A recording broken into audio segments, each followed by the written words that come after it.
Hey guys, my name's Dan. You're watching Bringhurst VR. Today I'm going to be talking about a game that I think is severely underrepresented, but that everyone who plays it loves it. I'm also going to be talking about a few things that'll tick you off.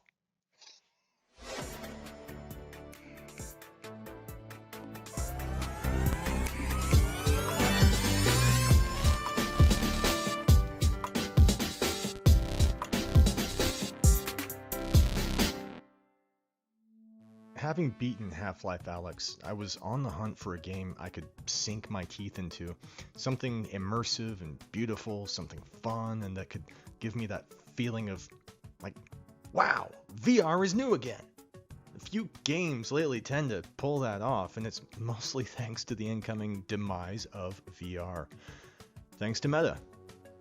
Oh yeah, and trigger warning, retroactively. Is that a horrible thing to say? I don't feel like it is. I'm not one of those guys who doesn't believe in VR. I know its potential. I enjoy it every day. I only feel like we're being sorely underrepresented. So what do I mean when I say the demise of VR? Facebook sold millions of Quest 2 headsets, right? It's becoming more mainstream, it's making thousands of developers wealthy as new games hit the Quest store every day, and this is the VR boom we always wanted. Except it's not. It's just not. The Quest 2 is so incapable of playing large, well-crafted games that developers go out of their way to focus on low polygon builds, and why create an elaborate open world with shimmering lakes and photorealistic textures when it can't be played on the headset that everyone's using? Now, I'm old enough to remember when Pop 1 was first coming out. They shared photos of the PCVR map with this thick grass and textured brickwork. It was going to be night and day, sprawling, nearly photorealistic textures for PC, and a simplified cartoonish aesthetic for the Quest. And then they bailed and passed it through an N64 across both platforms because it was just too expensive, and they couldn't justify the two ecosystems when most people would never see the better version anyhow. We don't need new hardware. I want it. I hope it gets here soon, but this tech is good enough right now. What we're missing is software, and it's not being made because the Quest 2 is de-incentivizing its output. It won't change with the Quest 3 either. A better chipset and more RAM will make for better multitasking and lower latency. It'll never be a standalone GPU starving for hundreds of watts. This is our concern, dude. No, man, nothing is here. Nothing is No, man. The goddamn The Quest has crashed into the mountain! So that rant was meant to convey where I think that Meta is taking us, which is to say, down a steep slope at the bottom of which is an abyss, and that path is littered with the well-intentioned developers and games that did the best they could on hardware that could only function minimally. And down there in the dark, there will be a number, hundreds, thousands of users who are perfectly content playing Beat Saber and Richie's Plank, and God help me, roller coaster games. And they'll never know. They'll be perfectly content. They'll be perfectly happy. They will never know that they're missing out on Half-Life Alyx, on Lone Echo, and on this. Not this, not me. This.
the reason I'm making this video. This is the beginning of a number of videos centered around finding the best games that, in my opinion, are off the radar. Loved by everyone who's tried them, but experienced by very few nonetheless. And I'm talking about Paper Beast. It's developed by Eric Chahi, the creator of the classic adventure game Another World. You guys remember that game? That game was amazing. That game was incredible, and you feel it in this game. The game starts with the player being transported to this mysterious world filled with strange creatures made of paper, each with its own unique behavior and characteristics, and the player must navigate through this world.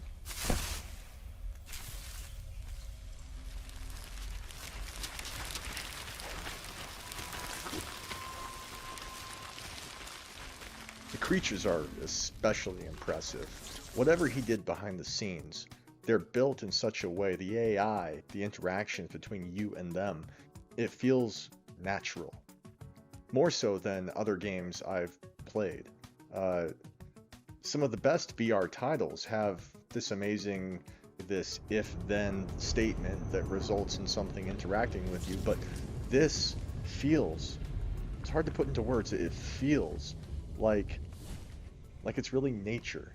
It feels like you're really experiencing a living thing. It's paper, it's origami, but the way it interacts with you, the way the mother walks up on you to protect its young,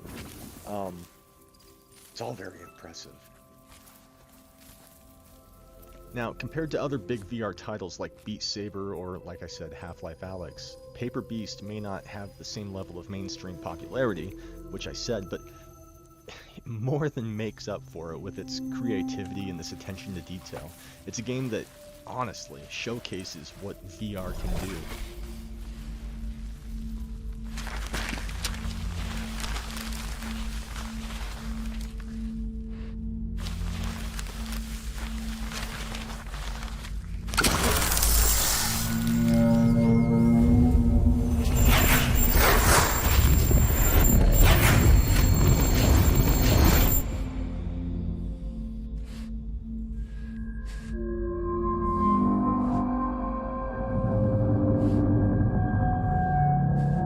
Chahi's inspiration for Paper Beast came from a desire to create a game that was completely different from anything he had done before.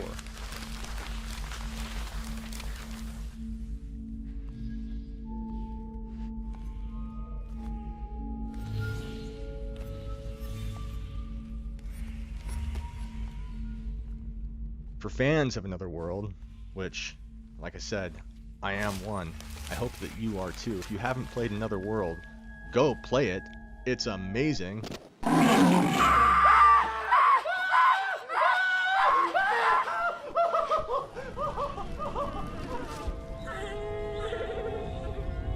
Okay, so a few points I want to make on this game.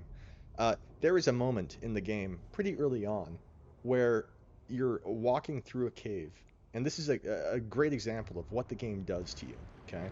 Never mind the great mechanics and the interactions with the animals, but this opening, this dark opening in the side of the cave, you step out onto this ledge, and there's this churning, angry, lightning-ridden, just chaotic mess of twirling debris.